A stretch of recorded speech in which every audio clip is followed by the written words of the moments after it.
All right, so I just looked for my computer part. It was a power supply that I ordered from Amazon, and I just looked on DHL and looked on Amazon. So DHL says that the package was returned to sender last night. It said that it was on its way here. Um, I've been going through this since 9/11 discrimination. This is apartheid, and you know, everybody's focused on everybody that's from overseas. There's no voice of the indigenous Muslim peoples from North America. We're barely in the media. We're barely talked about in government unless they're sending us to prison, they're executing us some way, they're harassing us some way, or they're picking others to use to control others. So this is happening in the world. Turn on the light so the camera works a little better.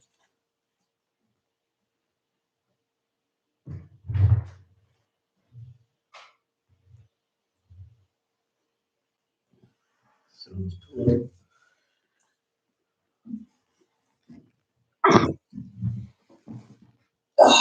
Getting old. Yes, I like Rick and Morty. On a lighter note.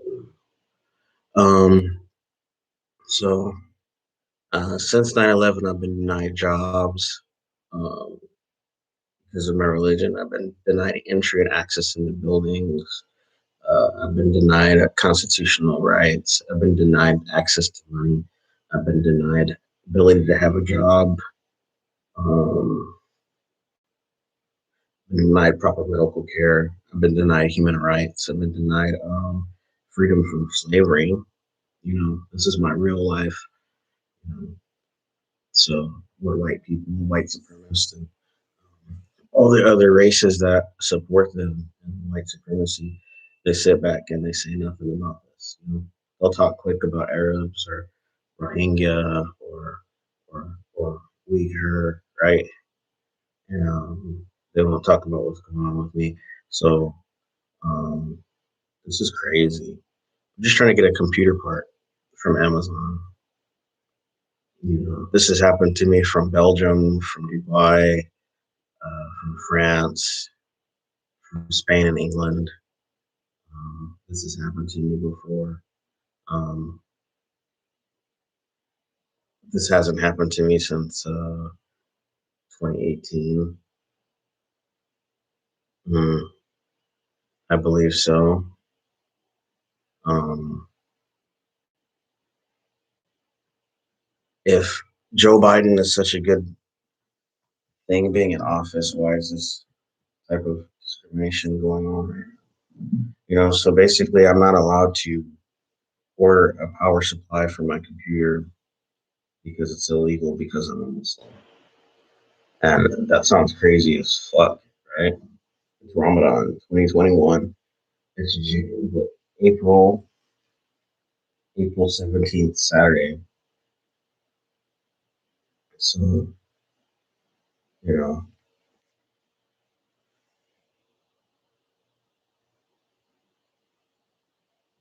undeliverable.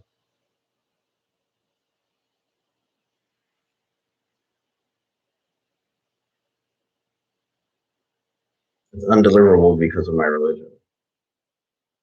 You know what I'm saying?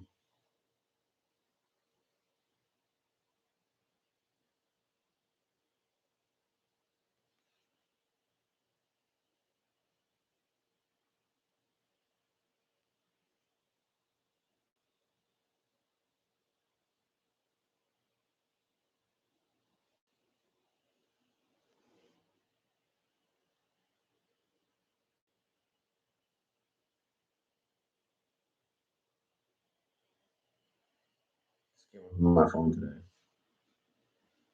So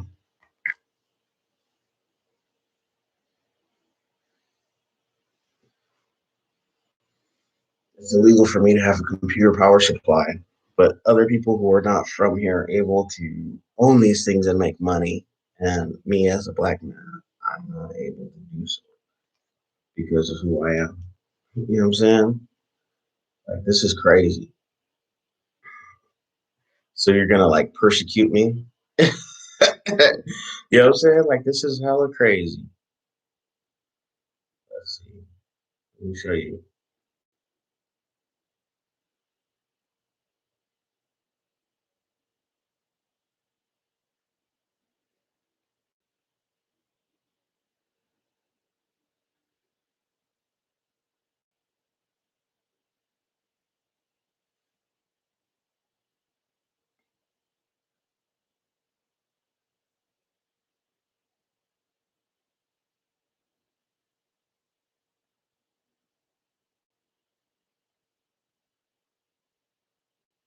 So this is crazy. Yesterday when I signed in here, it said that the package was gonna be delivered.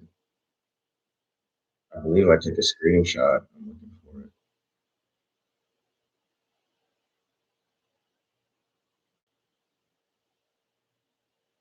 No, I didn't take a screenshot yesterday. That was a fool.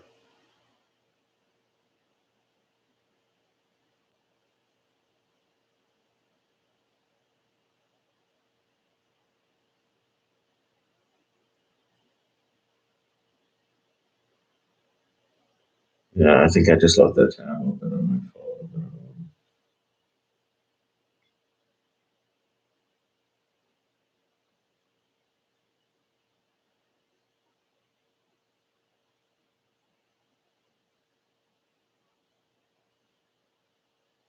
Let me show you this.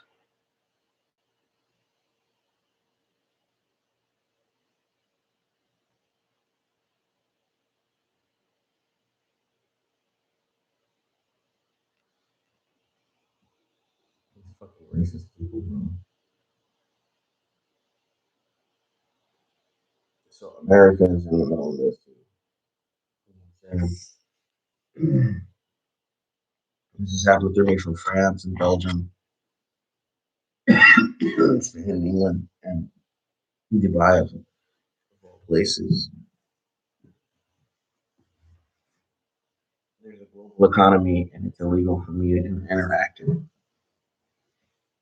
We live in a technology age, and it's illegal for me to engage in it because my ancestors were slaves and their culture was Islamic. I practice my ancestors' culture, and my ancestors came from Louisiana and Mississippi. And went on the migration to Chicago, came to Los Angeles, and because of that, it's illegal for me to have mail. You know what I'm saying? Like that's really, really crazy. I want people to see this. This is not conspiracy theory. This is conspiracy in law. You know what I'm saying? And conspiracy in law means like you have one or two. Well, let me look at the conspiracy legal definition. Definition of law.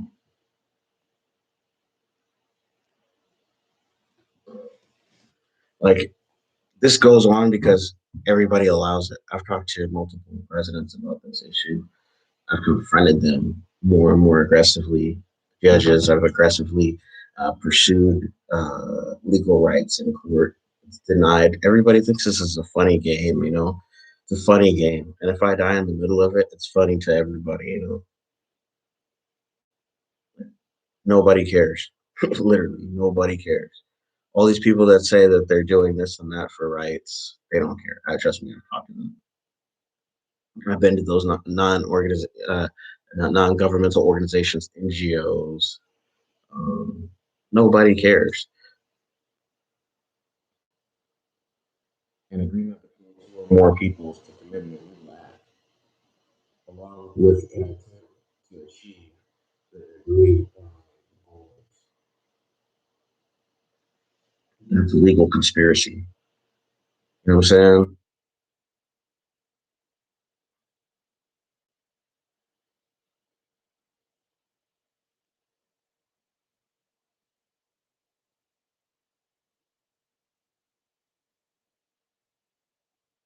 18 USC, 1581 cannons, and obstructed enforcement of slavery.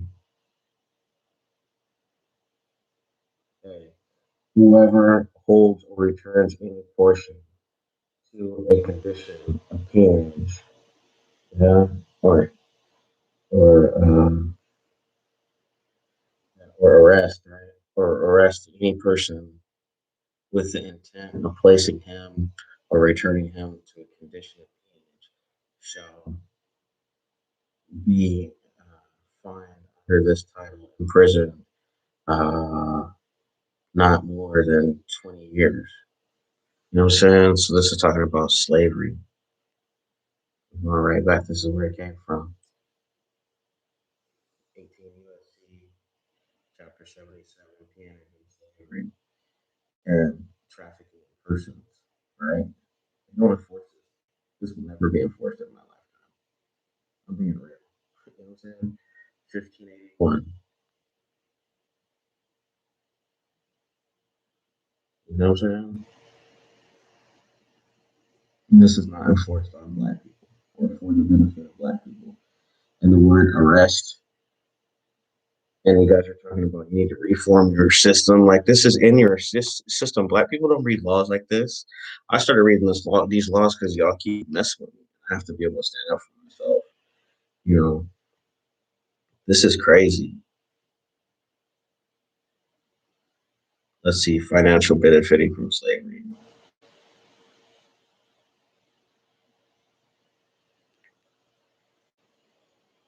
18 USC 1593. Financially benefiting from peonage, slavery, trafficking, and persons.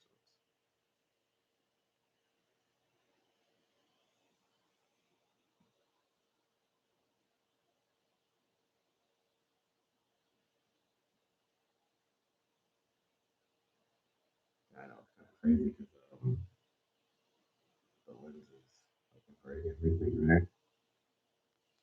There's got to be a way I could change that around. Whoever knowingly benefits financially or by receiving anything of value from participation in a venture has engaged in an active violation of this chapter, knowing that reckless disregard of the venture he has engaged in such violation shall under this title be imprisoned for the same manner uh, as a completed violation. So anyone who even attempts this, you know what I'm saying? Um, to make money off of the institution of slavery. Like um, my ancestors were Muslim. This is a fact. And my ancestors were mountain builders also. Louisiana Creole also. So, you know, it doesn't take very much research for the common layperson to understand. There's enough information out here in this world. We will find out where I come from, right?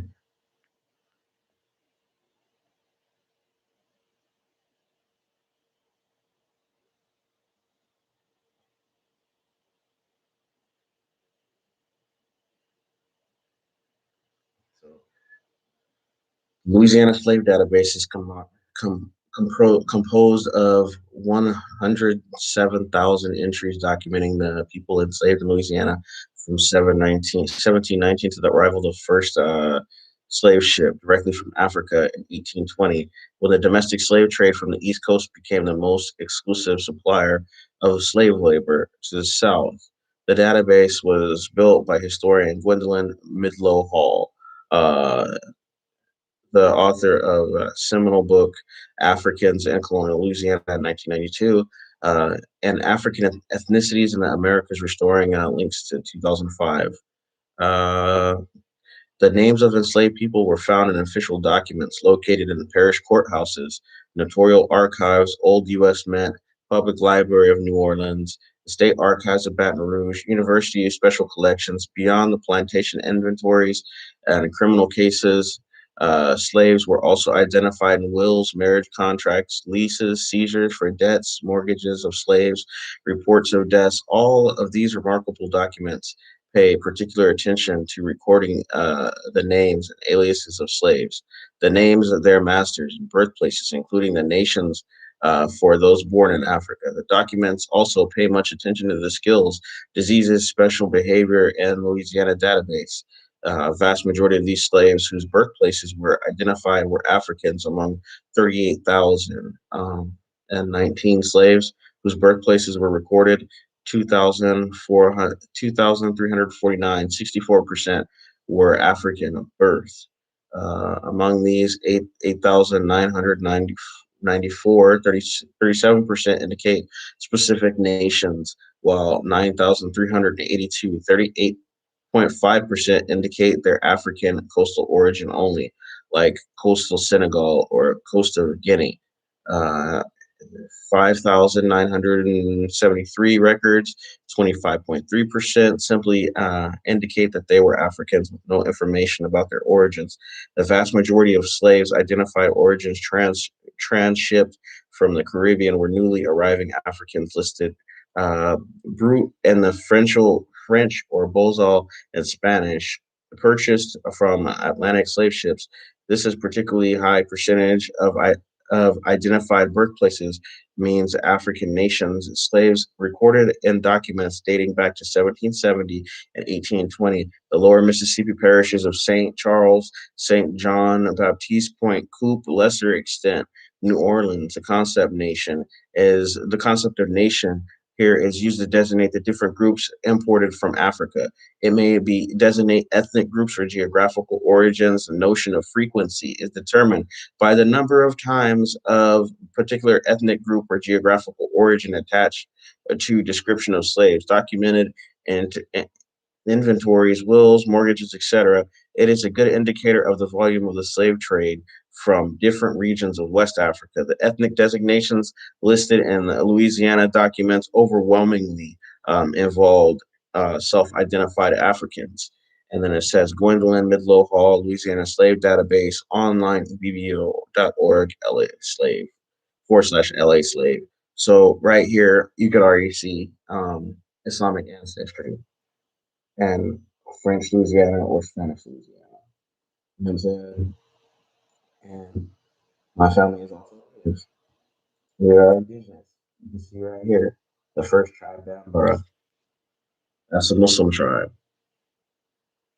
Bambara. This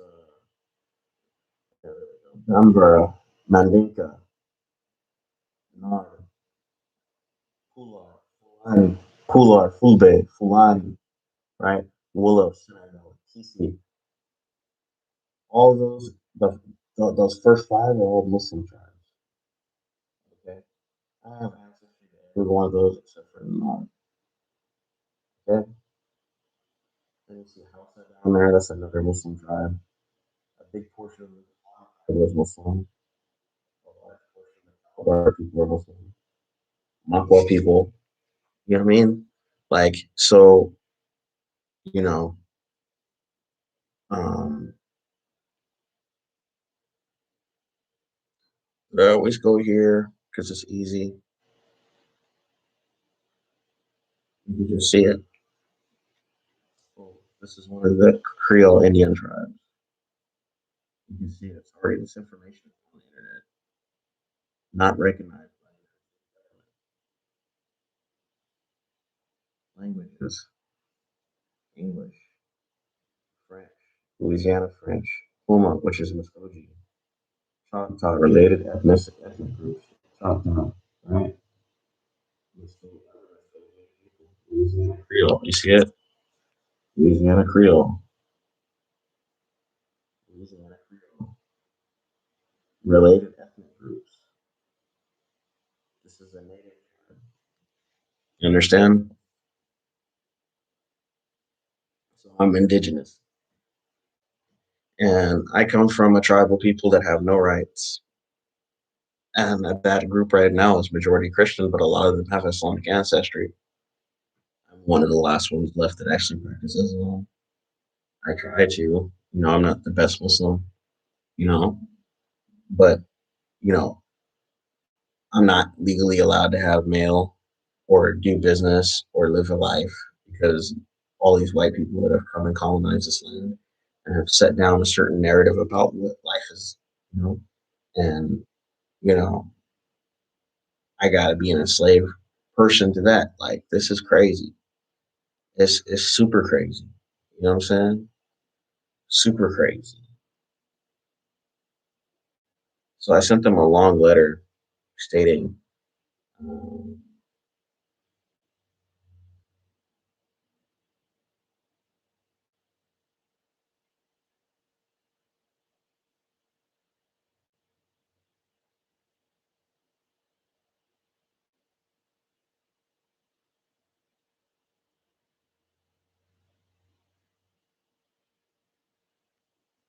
National Park Service.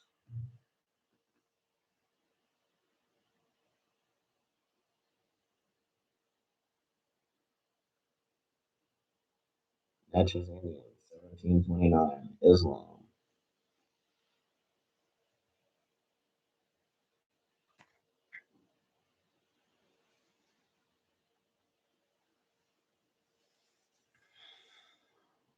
So to justify what's going on with me, people will say that I'm part of a cult or I'm part of a terrorist organization. I'm Al Qaeda or I'm Boko Haram. People make all this crazy stuff. Like they don't want to talk about me coming from slave ancestry. They don't want to talk about my real origin. They want to like imagine that I'm something that I'm not. And then when I stand up and I say what I am, people have no problem with it. You know, so I don't need to be on here preaching too much. But this is what I'm going through with Amazon and DHL and the United States government and European Union. Now it seems like other countries are getting involved. Like, what are you guys all benefiting from uh, blocking my shipments? You know what I'm saying? I'm a denied party for what? Like, what does China have to get from this type of discrimination? It doesn't make any sense.